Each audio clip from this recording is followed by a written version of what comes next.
Hi everybody, welcome to week 5. I wanted to make a quick video giving you an overview of the policy that we're going to be examining in detail this week in the Rose Stremlau reading, which is allotment policy. So the first thing I'll say is I will define what allotment is. And I put a lot of this stuff in the context notes I made in the annotations to the Stremlau reading, but wanted to give you this video overview as well that you maybe could watch before doing the annotations so you have a sense of what she's talking about. So allotment. When I say allotment, I'm talking about this act that was passed in 1887 called the General Allotment Act, or the Dawes Act.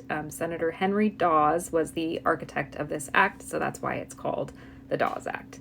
So the basics of allotment policy is the idea behind it is to basically find a way to integrate Native people into American society, not only through the way that they use their property, but also in terms of making sure that they were ready for American citizenship and they had met certain qualifications they needed to be deemed, quote unquote, civilized enough or competent enough to become American citizens. So here's some of the text of the Dawes Act, and so I'll read this quote. That every Indian born within the territorial limits of the United States who has voluntarily taken up within said limits his residence, separate and apart from any tribe of Indians therein, and has adopted the habits of civilized life, is hereby declared to be a citizen of the United States. So behind the Dawes Act was this fundamental push to assimilate Native people into American society. But the assimilation that was going on was to a certain level, right? So it wasn't as if Native people were being given the tools to one day, become the president of the United States. It was more so that they would find their place in this social hierarchy of American society, and that hierarchy really, put them somewhere towards the bottom. But that they would abandon or outgrow their culture and community, ways of understanding community and property, and take on the American ways of understanding those things. So that's kind of the overview of the reasoning why. It was really kind of pitched as a way to help Native people. So the idea was that we, as a nation, the United States, did not want to have a bunch of Native people who were going to be dependent on the government, who were going to be poor or impoverished. We wanted to be able to teach them how to use their land properly so that they could become farmers and live subsistence farmers, basically living off of their own land. Kind of a revealing quote from a member of Congress in 1886, which is a year before allotment passes. The quote is, "What shall be his future status? Shall he remain a pauper savage, blocking the pathway to civilization and increasing burden on the people? Or shall he be converted into a civilized taxpayer, contributing toward the support of the government and adding to the material prosperity of the country?" And the concept of this is kind of wild if you think about it, because Native people were already living off their land.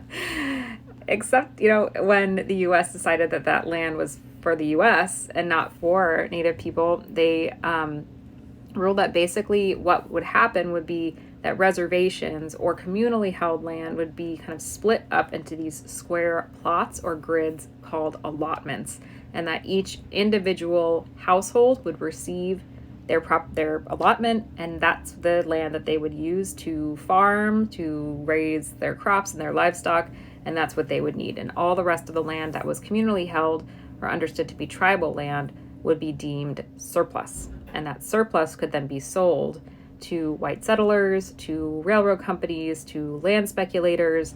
So basically anybody who could use the land, which was very valuable, it was opened up for sale and would be taken out of that a restriction by the federal government. And so what happens is you have 87 million acres, about 2/3 of all land that's held by Native people in 1887 is lost to whites by 1934, which is when the allotment period ends. So it's basically this vast land loss that occurs as in the process of allotting the land, and with allotment comes this idea of civilization. So I wanted to show a few maps of what that actually looks like. So this map is the allotment of the Cherokee Nation, and it shows these squares. So you can see the orange squares and the rest of the squares that are not colored in orange. Those are all the allotted lands, and you'll see how some of them are very, very far apart from each other, and you have this emergence of what's called a checkerboard pattern, so that there are allotted lands where Native families are living interspersed with lands where non-Natives own the title to that property.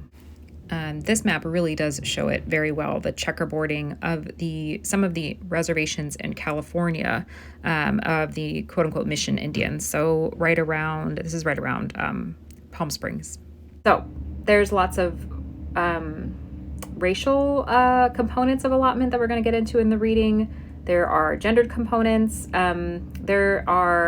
It's a very complicated policy that has extremely long-reaching legacies and effects. In my class I taught in fall 2020, Native Americans and American Politics, I had a joke that all roads just lead back to allotment. Like every single issue we talk about in terms of policy and politics, it seems to go back to this particular act because it really does drastically change the way that tribes were cataloged, understood in terms of membership and identity.